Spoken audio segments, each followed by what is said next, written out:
Guys, it's Alexander Dahl again, Manifest Brutality. This week I just got a quick intro and then we'll get into the content that I have. I put out an ad on Craigslist for interviews. A few people responded. This week I have an interview that I conducted last week with a guy named Aaron. He has his own production that he puts up and is making his own music. I won't get into too much of it because it's all in the interview. So without further ado, here you go.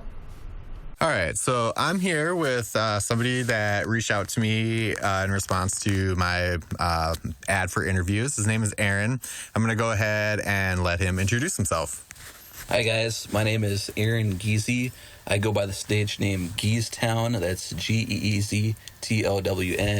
GeezTown.com is my website if you want to find more info about me. I'm a singer, songwriter, producer. I've been doing this since, I was in high school, started off. I was playing guitar in rock bands. I was making electronic music, producing some hip hop, and I was recording my own bands and all that stuff.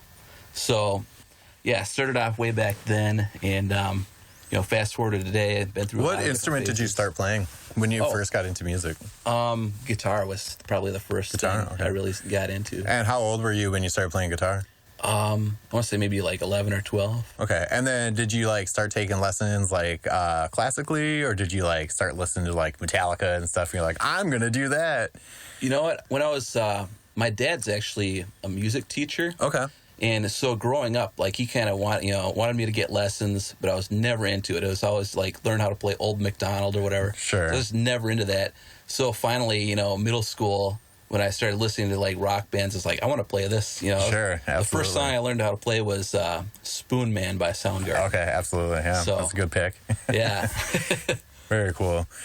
So then that led you through high school where you started looking for other musicians to play with, I assume? Yep. Okay. I guess I spent a little bit of time in middle school just learning the craft and just playing on my own, but then, I started reaching out, trying to find other people to start a band with. In high school and reaching out on the internet back then. It was different than it is today. We didn't have social media or Craigslist or anything like that. It was we had musicscene.org. We had AOL Instant Messenger. Right. And other than that, just sticking up ads, flyers or whatever at Guitar Center or music stores or going to shows and networking that way. So when you were posting billboards or posting on the Quark, I guess, the public announcements or whatever, were you posting or were you taking tags and calling people, or a little bit of both? I'd say a little bit of both. Okay. How many people do you think you met throughout that time of going through that avenue of it? Oh, geez, a lot. Okay.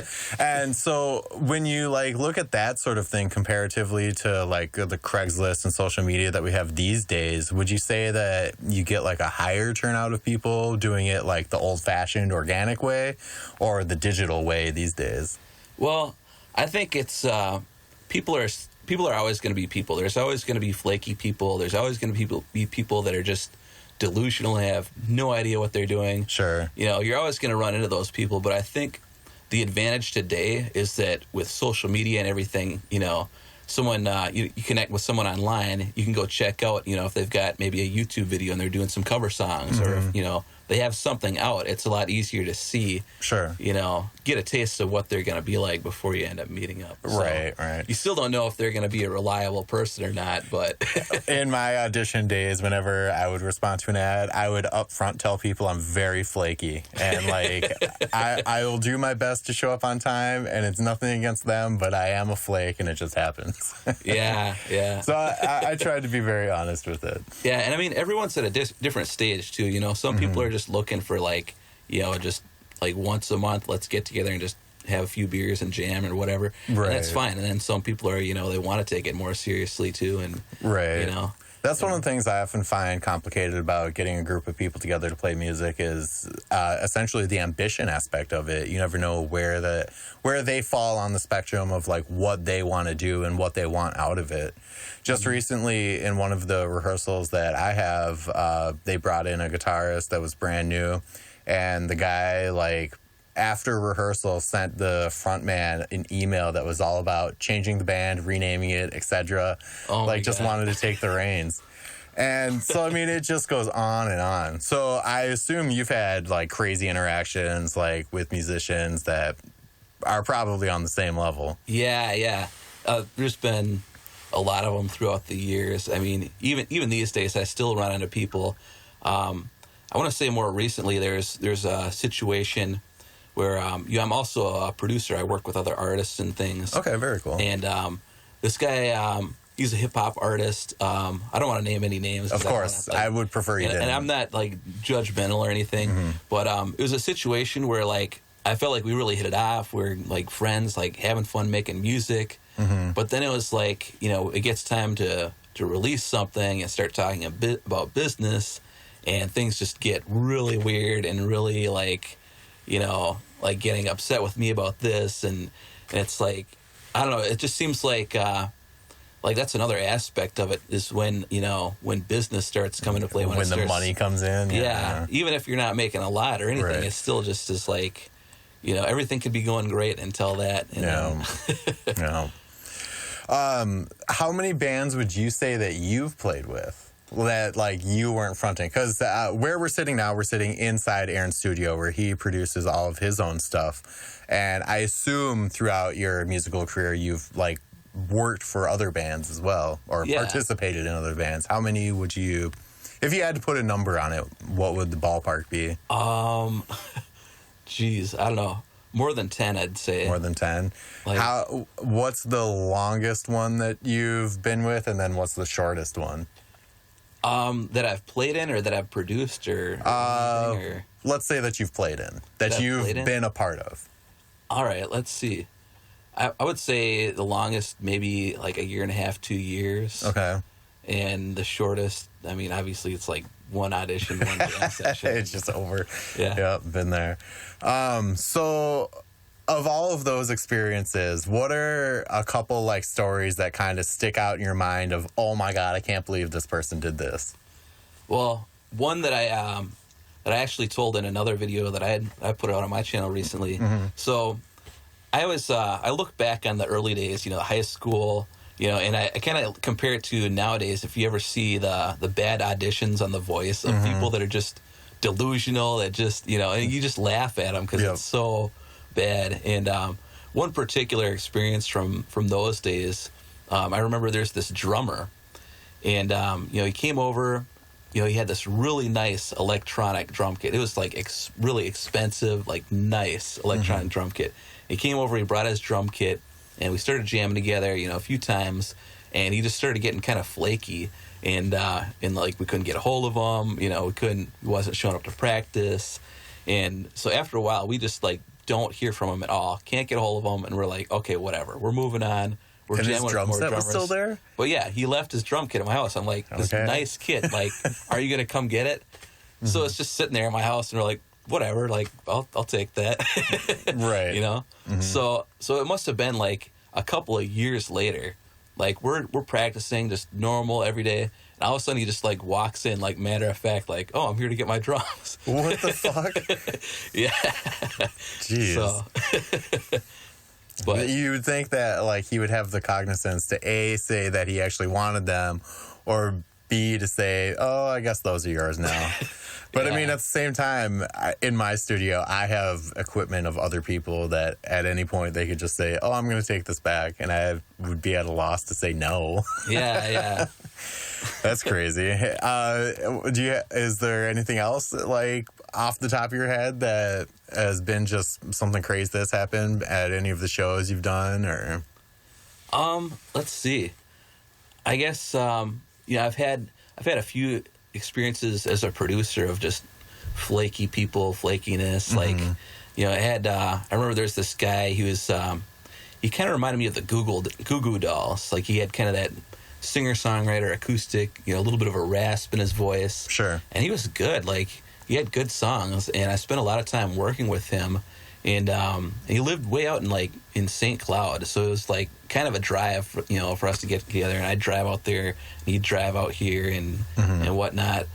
And I just remember like one time, he was coming to my place to record, and I just saw him like commenting on some other like post of someone on Facebook, like, oh, you got this big party, yeah, I want to come over and get drunk and all this stuff, like the night before he's supposed to be recording. I'm like, oh no, dude, like, what are you doing? Right. And I kind of yelled at him about it, and he's like, okay, whatever, like, I won't do that. And but then, I don't know, we ended up making a few songs, putting them out. I thought they turned out good and everything, but then, like, after a while, he just was kind of one of those guys that just, like, disappeared, can't get a hold of them, like, what happened, They just disappear. Yeah. So, I mean, I've done that to a couple bands as well, where I've been the one to just disappear, but yeah, sometimes it's a situation where it just has to happen. I always try to like tell somebody when I'm not going to participate anymore, though. Yeah. But it gets hard. It reminds me of another situation. I remember one of the bands that I was playing in, we had this drummer that was kind of this interesting guy. I remember he had like a pretty big kit with like a lot of toms and stuff. Okay. And we were renting a spot to practice in Minneapolis somewhere. And he was kind of a weird guy. I just remember like we're jamming out, he's playing drums. All of a sudden the dude just hawks this huge loogie right on the wall. Oh God. I was like, what? But that was another guy that like all of a sudden we show up to practice one day and his drum kit's gone. And it's like, what happened? Right. But yeah. Did he show? Was he surprised it was gone as well, or no? He was gone. Okay. And okay. I do remember. I think we did end up like talking, and I think we had like one other show that was already booked. And we needed him for, and he's like, okay, whatever, I'll show up and do that. And it's just so. It's so strange how people are afraid of confrontation to begin with, and then when you put it into like the musical aspect of it, when there's like the gamble of like success that's involved in the music industry, people just get so guarded. It's crazy. Yeah, people have some really like I don't know what it is, but it's just like people just have issues, I think. It's like they want to make music, but they're like they don't want to be a sellout, and they just have all these really like deep rooted beliefs about how things should be. And it's like why is it such a like big deal? Like why can't we just make music? Well, I think a lot of people get caught up in the notion of that they want to be successful in music, not necessarily that they want to make music or play music. It's something that they see as an avenue to success. And as soon as like they start to see like cracks in the dam that it's not going to be the successful project that they want it to be, that's when they bail, they ghost, and they flake out. Yeah. And it's just, I don't know, some people need a very hard reality lesson of the fact that the music industry doesn't work that way anymore. Yeah. I think I can relate to that as well. Like I know I've had situations where, projects that I've worked on where it's like I'm trying really hard and I just get to a point where I realize like I'm the only one that's really excited about making this happen, and it just at least that's how I feel anyway, and it just kind of is like everyone else is just I feel like I'm dragging people along that don't really care that much, right? And that at some point it's just like you're pulling each other apart, and that tension just gets to a point where it's going to do either one of two things. It's either going to snap and break, and you're both going to like separate, or either you're going to get pulled towards them or they're going to get pulled towards you. Yeah. And as far as ambition goes. Yeah, it makes everything so much more like complicated once the tension comes in, and you can't control somebody and tell them to fall in line, because fundamentally they're going to do whatever they want anyway, and it's just going to create a rift that is hard to deal with. Yep. Yeah, it's tough. Well, those are a couple really good stories.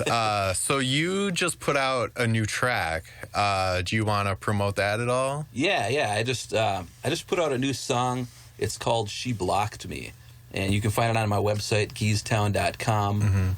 It's out on Spotify, all the usual digital music stores too. Okay. But it's basically about how we're living in a society right now where we're more connected than we've ever been because of social media. I mean, it's crazy. Like, news events happen. You can see what people are commenting on them, like, in real time across the world. We're more connected than we've ever been. But yet, we're divided, yet we're, people who have the wrong political opinion, they disagree on something, and it's just instantly, okay, you're blocked. I'm not dealing with you anymore. Yeah. And I think that's really unhealthy. I think because you get to a place where all of your friends are just like you. They think all the same things as you, and you don't learn anything, you don't grow. And to solve problems, we need to be able to talk to each other and work it out. Awesome. Yeah, that's very cool. So that's kind of the subject of the song, and yeah. Well, if you want to email me all like your social media handles, I'll make sure that they're posted on the links for this video. Cool. Thanks. I'll give you the last word. Do you want to put a message out there to all of our fellow musicians? Yeah. I mean, guys, if you're making music, do it because you love it. We're all gonna have our ups and downs. We're all gonna have situations that just suck and stress us out and whatever. But I think if music is really in you, even if you take a break from it, even if you walk away because something just pissed you off that much, I think it's going to come back into your life, and you're just going to keep on keeping on. So, just keep that in mind and just keep doing it because you love it. So that's all I got.